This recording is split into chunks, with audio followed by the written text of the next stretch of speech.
नमस्कार दोस्तों, मैं विष्णु सिंह। आप देख रहे हैं खबर आसपास।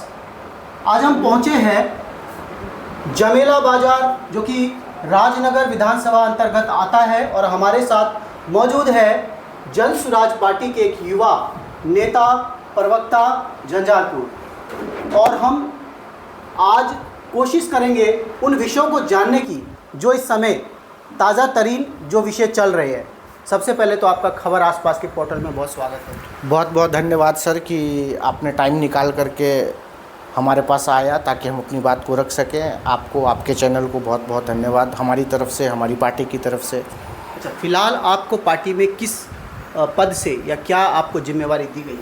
मैं जन स्वराज पार्टी का ज़िला झंझारपुर का मुख्य प्रवक्ता हूं, और प्रवक्ता के नाते जो हमें रिस्पॉन्सिबिलिटी दी गई है, इससे पहले मैं अंधराठारी प्रखंड का ब्लॉक अध्यक्ष था। चुनाव के बाद हमारे काम से, हमारी सोच से, पार्टी के शीर्ष नेतृत्व के सहयोग से, उनके सुझाव से पार्टी ने एक बड़ी जिम्मेदारी दी है झंझारपुर जिला के मुख्य प्रवक्ता का।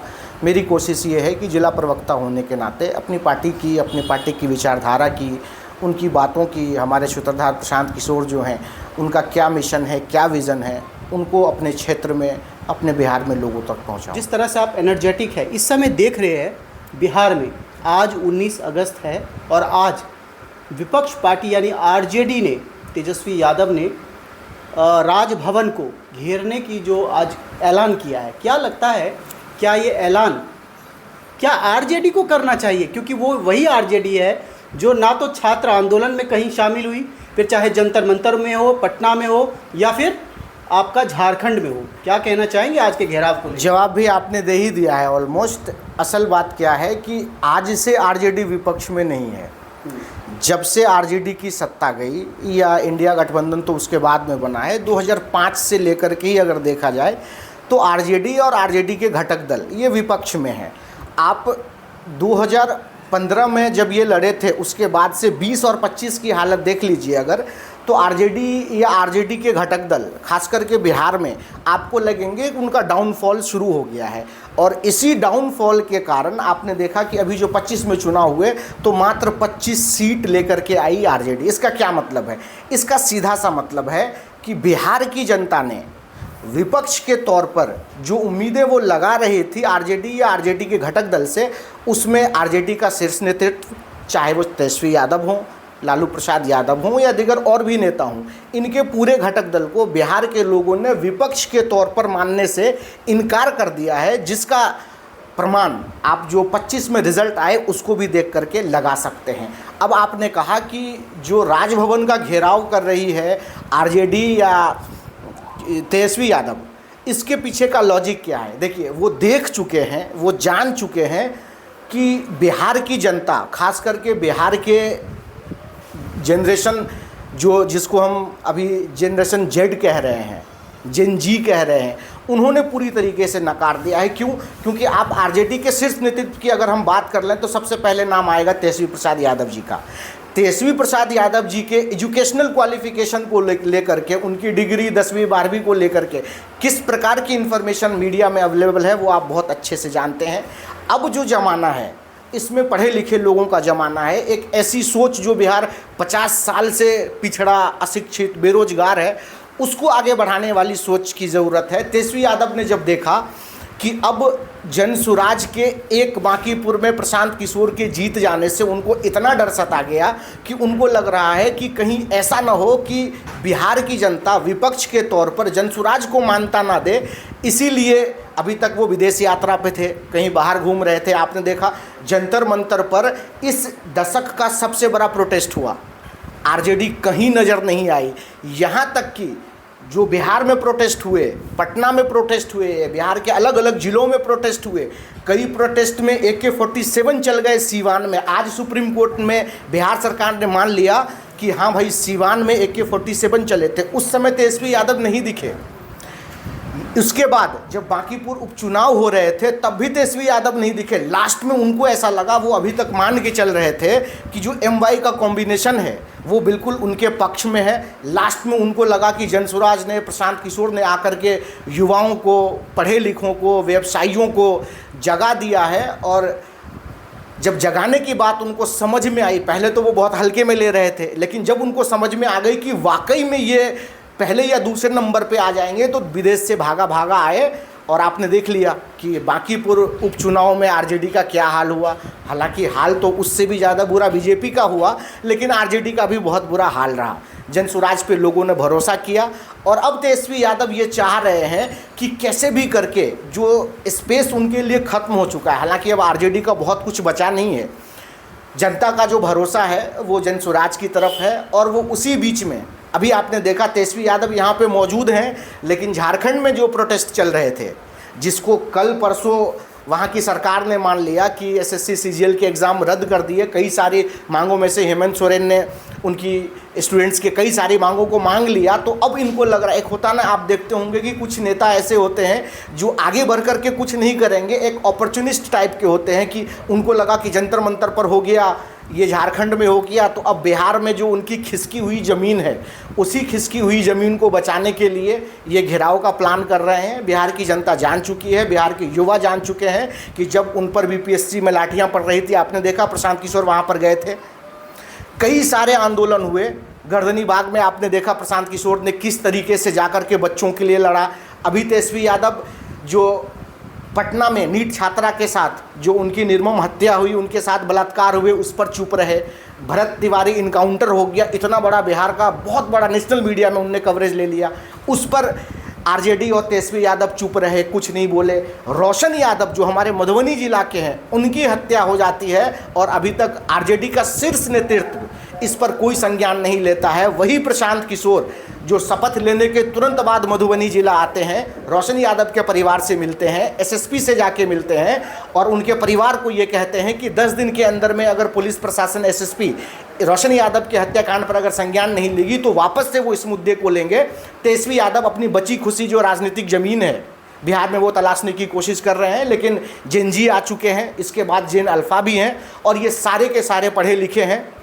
वो जान चुके हैं कि विपक्ष के रूप में बिहार में कौन है और मुझे निश्चित तौर पर पूरा भरोसा है कि जिस तरीके से 82 विधानसभा बांकीपुर में जनसुराज की जो जीत हुई है, बांकीपुर पूरे बाकी बिहार के लिए आवाज़ बन करके प्रशांत किशोर के रूप में आपको बिहार विधानसभा में दिखाई देंगे। वही खिसकी हुई ज़मीन को तलाशने की कोशिश है, हालांकि इससे कुछ होना जाना। अच्छा, एक बात है, बांकीपुर में जो जनसुराज के प्रशांत किशोर की जीत हुई है, बांकीपुर की जीत को लेकर क्या कहा जाए, क्या बीजेपी के लिए झटका है या आरजेडी के लिए झटका था? देखिए, झटके की अगर बात करें तो झटका दोनों के लिए है। क्यों? क्योंकि एक सत्ताधारी दल है एनडीए घटक दल और एक विपक्ष के हैं आरजेडी और उनके घटक दल। अभी तक 30-35 वर्षों से भारतीय जनता पार्टी का कब्जा था उन पर। मतलब आपने देखा होगा मीडिया के माध्यम से ऐसी बातें कह दी गई भारतीय जनता पार्टी के नेतृत्व की तरफ से कि कुत्ता बिल्ली को भी जिता देंगे, खड़ा कर देंगे तो वो जीत जाएगा। चूंकि जनसुराज का काम जागरूकता का है, लोगों को बताने का काम है कि गढ़ किसी नेता या पार्टी का नहीं होता है, गढ़ जनता का होता है। चूंकि जनसुराज का ये काम है लोगों को ये बताना कि धनबल और बाहुबल जनबल के आगे टिकती नहीं है। और जिस हिसाब से आप जानते हैं, मीडिया से हैं, पूरे बिहार में सबसे प्रबुद्ध और सबसे समृद्ध अगर मतदाता कहीं के हैं तो वो 82 बांकीपुर विधानसभा क्षेत्र के हैं। उन लोगों ने देखा कि 30 साल में, आपने देखा होगा हमारे जनसुराज वाहिनी के जो अध्यक्ष हैं अनूप मैथिल जी, उनकी टीम ने, संघर्ष वाहिनी की जो टीम है, उनकी टीम ने यहाँ तक कि रविशंकर प्रसाद की गलियों में जाकर के, बड़े बड़े नेताओं के घर के पास जाकर के समस्याओं का जो आवाज़ उठाना और उस पर त्वरित कार्रवाई होना। और सबसे बड़ी बात जो बांकीपुर में रही वो ये रही कि आप देखेंगे बीजेपी और आरजेडी को देखेंगे तो एक का मेन हथियार है धर्म, एक का मेन हथियार है जाति। अगर छोटे मोटे लफ्ज़ों में, 2 लफ्ज़ों में अगर कही जाए तो बिहार की जनता ने, खास करके बांकीपुर के मतदाताओं ने, धर्म और जाति से जुड़ी ही राजनीति की जो परिपाठी थी, पाठशाला थी, उनको पूरी तरीके से बंद कर दिया है। और ये बताने की कोशिश किया है पूरे बिहार के लोगों को कि अब वो ज़माना चला गया है जब हम धर्म और जाति के नाम पर वोट ले लेते थे और धरातल पर कुछ नहीं होता था।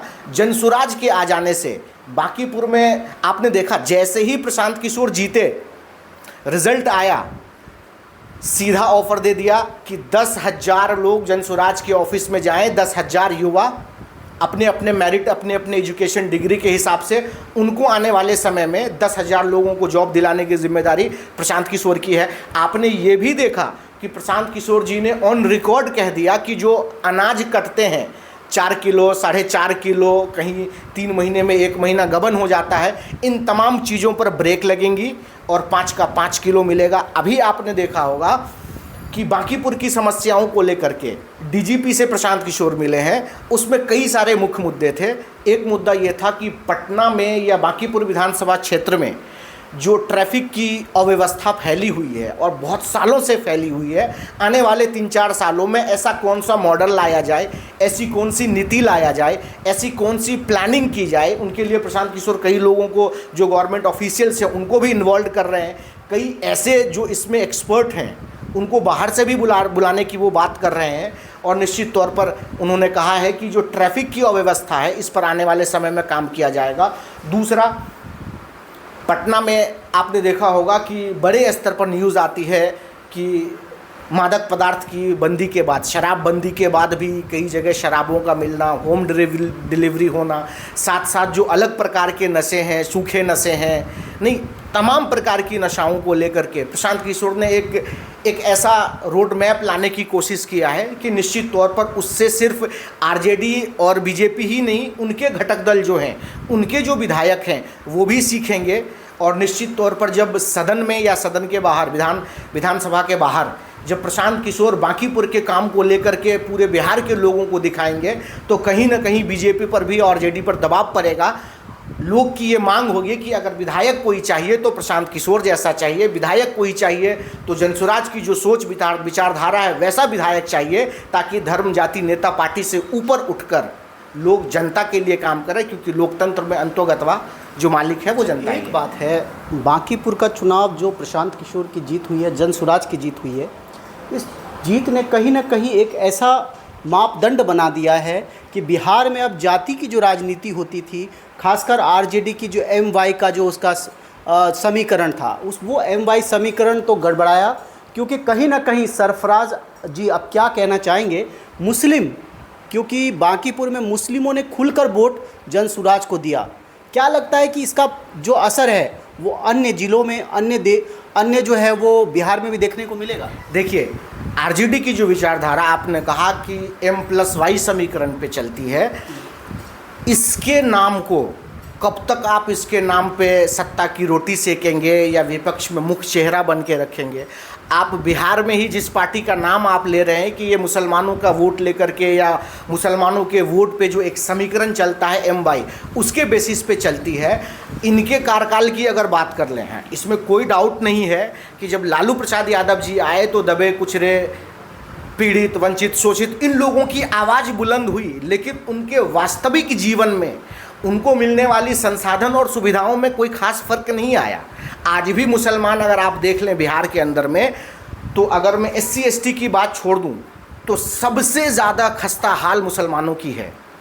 आप कितनी सारी ऐसी चीज़ें आई जो विपक्ष के लोग हैं, जैसे मान लीजिए भारतीय जनता पार्टी के लोग हैं, मुसलमानों को लेकर के कितनी सारी चीज़ें ऐसी की, आपने कभी भी प्रमुखता से आरजेडी को मुसलमानों के लिए आवाज़ उठाते देखा? नहीं देखा होगा। सिर्फ वोट लेने का काम करते हैं कि भाई मुसलमानों का वोट हमको मिल जाए। अब देखिए, कोई भी चीज़, जनरेशन चेंज हो जाती है। आपकी जनरेशन, हमारी जनरेशन मिलीनियर वाली है, हमारे बाद वाली जनरेशन जो है ये जेन जी आ गए हैं, और उनके बाद वाली जो जनरेशन है ये जेन अल्फ़ा आ गए हैं। तो कब तक आप घिसी पिटी स्टोरी, धर्म जाति नेता पार्टी के नाम पर लोगों को बेवकूफ़ बनाते रहेंगे, वोट लेते रहेंगे? आज के युवा, चाहे वो किसी भी धर्म में हो, वो पढ़े लिखे हैं और वो जानते हैं कि यार जब तक धर्म जाति पे बात होती रहेगी तब तक जो वास्तविक समस्या है उन समस्याओं का कोई समाधान नहीं मिलेगा। क्योंकि नेता पार्टी को अगर ये पता चल जाता है कि भाई जो मतदाता है ये काम पे वोट नहीं देंगे, ये धर्म जाति, आखिरी में भी धर्म जाति पे आ ही जाएंगे, तो फिर इनको काम करने की ज़रूरत नहीं पड़ती है। यही मुसलमान हों या बिहार के और भी कास्ट के लोग हों और भी धर्म के लोग हों, ये जान चुके हैं कि अगर आपको बिहार को बेहतर बनाना है, बदतर बिहार से बेहतर बिहार की तरफ अगर कोई यात्रा चलनी है और वो सवारी जो जनसुराज है अगर उस पर बैठना है, तो सबसे पहले जाति और धर्म की सोच जाति और धर्म की मानसिकता जो खास करके मतदान को प्रभावित करती है, उनसे निकलना होगा। जब तक हम उनसे ना निकलेंगे, हमारी और हमारे बिहार की स्थिति ठीक नहीं होगी। और एक बहुत ही बढ़िया आगाज़ बांकीपुर विधानसभा से हुआ है। निश्चित तौर पर सिर्फ एक विधानसभा बाकी बिहार के 242 विधानसभा के लिए निश्चित तौर पर आप देखेंगे कि बिहार विधानसभा में बिहार के मुद्दे जनसुराज के माध्यम से गूंजेंगे। बांकीपुर में जो काम होगा उस काम को देख करके बाकी और विधानसभा के मतदाता, चाहे वो हिंदू मुस्लिम कोई भी मतदाता हों, धर्म आधारित मतदाता हों या जाति आधारित मतदाता हों, वो अपने अपने विधायकों से सवाल पूछेंगे। और 2030 आते आते आप देखेंगे कि निश्चित तौर पर जनसुराज जो है एक बहुत बड़े विपक्ष की भूमिका में, अभी भी अगर आप देखें, अगर चुनाव की बात, आप लोग तो मीडिया पत्रकार से हैं, आपको बाकी लोगों से ज़्यादा नॉलेज है। 2025 विधानसभा के रिजल्ट के बाद अगर आप देखें तो विपक्ष की भूमि में जनसुराज के अलावा जो एनडीए घटक दल के नेता हैं, ये तो मंत्री विधायक बन के अपना आराम फरमा रहे हैं, लेकिन जो विपक्ष में हैं, आरजेडी या आरजेडी घटक दल या जनसुराज को तो एक भी सीट नहीं मिले थे। बावजूद इसके अगर विपक्ष की भूमिका में आप ऑनलाइन कोई भी सर्वे निकाल लीजिए, कोई भी सर्वे करा लीजिए, तो आपको बिहार की जनता कह देगी कि विपक्ष के रूप में अगर कोई फिट बैठता है इस एनडीए सरकार के सामने में, तो वो जनसुराज पार्टी है। अच्छा, एक बात है, मधुबनी में दो अलग अलग क्षेत्र बटे, एक झंझारपुर लोकसभा क्षेत्र और एक आप मधुबनी लोकसभा क्षेत्र। क्या देखते हैं, संगठनात्मक कितनी मजबूती आप देख रहे हैं इस समय मधुबनी और झंझारपुर में? देखिए, टू बी वेरी फ्रैंक, हम लोगों ने जब 2025 के चुनाव लड़े और जो हमारे परिणाम आए, निश्चित तौर पर वो परिणाम उत्साहवर्धक नहीं थे। कई सारी ऐसी चीज़ें थी जो हम लोगों को डिमोरलाइज कर रही थी। उनको प्रशांत किशोर ने अच्छे से देखा, परखा, समझा, जाना, और चुनाव के तुरंत बाद उन्होंने संगठन को भंग कर दिया। मतलब बड़ी इकाई से लेकर के छोटी इकाई तक, पंचायत स्तर तक की इकाई को भंग कर दिया। उनके बाद एक नए तरीके से जनसुराज संगठन का सृजन शुरू हुआ। जहाँ तक मधुबनी जिला की बात है तो यहाँ पर संगठन के दो जिला हैं, एक मधुबनी और एक झंझारपुर। आप जानते हैं कि दो लोकसभा क्षेत्र हमारे यहाँ, एक मधुबनी का और एक झंझारपुर का। तो कामों को बेहतर तरीके से डिस्ट्रीब्यूट करने के लिए, जन जन तक लोगों की पहुंच को और आसान बनाने के लिए जिला झंझारपुर जो संगठनात्मक जिला है उनको बनाया गया है। अभी तक जो मैं देख रहा हूं, सभी पार्टियों में कुछ न कुछ खींचातानी चल रही होती है। चूँकि संगठन बने, अभी नया संगठन बने बहुत सारा दिन हुआ नहीं है, अभी कुछ ऐसी चीज़ें हैं जो हम लोग उस पर काम कर रहे हैं कि कैसे संगठन में सकारात्मक संदेश का प्रभाव हो, कैसे संगठन में जो भी कोई जिम्मेदारी ली जाती है या दी जाती है उसकी सूचना सार्वजनिक स्थल पर हो, कैसे इन चीज़ों से बचा जाए कि संगठन की निर्णय की जिम्मेदारी किसी एक दो व्यक्ति ना ले लें, तमाम लोगों को इनमें इन्वॉल्व किया जाए। इन्हीं सब चीज़ों पर हमारी तैयारियां चल रही है। आने वाले समय में निश्चित तौर पर जिला झंझारपुर के जो संगठन हैं उनमें बहुत सारे ऐसे लोग हैं जो इन चीज़ों को समझ रहे हैं, जान रहे हैं। जो भी त्रुटियां हैं किसी लेवल पर उनको दूर करने की कोशिश की जा रही है। और निश्चित तौर पर आने वाले समय में आपको दिखेगा कि झंझारपुर का जो संगठन है वो निश्चित तौर पर जनसुराज के मुद्दे को लेकर के घर घर जा रही है, लोगों को बता रही है।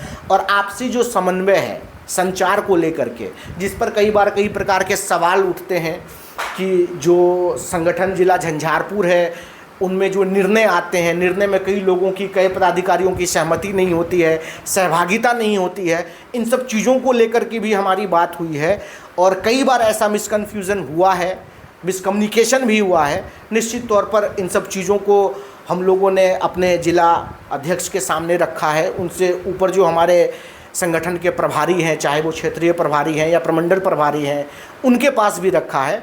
और आने वाले समय में जो कुछ भी त्रुटियां हैं, जो कुछ भी मिसकम्युनिकेशन है, जो कुछ भी कन्फ्यूज़न है, हम लोग उनको दूर करेंगे और निश्चित तौर पर जनसुराज की बात को झंझारपुर के कोने कोने में हम पहुंचाएंगे। बहुत अच्छे। जाते जाते क्या कहना चाहेंगे जनसुराज के कार्यकर्ताओं को, अपने साथियों को और मतदाताओं को? जनसुराज के कार्यकर्ताओं को इतना ही कहना चाहते हैं, जनसुराज के सिर्फ कार्यकर्ताओं को ही नहीं, झंझारपुर संगठन जिला के तमाम लोगों को, खास करके नौजवानों को, जिंजी को, जिन अल्फ़ा को, जो मिलीनियर हैं हमारे आपकी एज के, उनको ये कहना चाहते हैं कि पिछले 50-60 सालों से। अगर आपकी स्थिति बेहतर है मतलब आपने अच्छी सरकार चुनी है, अगर आपकी स्थिति खराब है, बदतर है, मतलब आपने बेकार सरकार चुन ली है। पिछले 50 सालों से बिहार सबसे अशिक्षित राज्य है, सबसे पिछड़ा स्टेट है, सबसे बेरोजगार स्टेट है। स्वास्थ्य के मामलों में, शिक्षा के मामलों में, सरकारी और भी लाभ के मामलों में, भ्रष्टाचार के मामलों में, संसाधनों का सदुपयोग के मामलों में बिहार का नाम अव्वल ही है।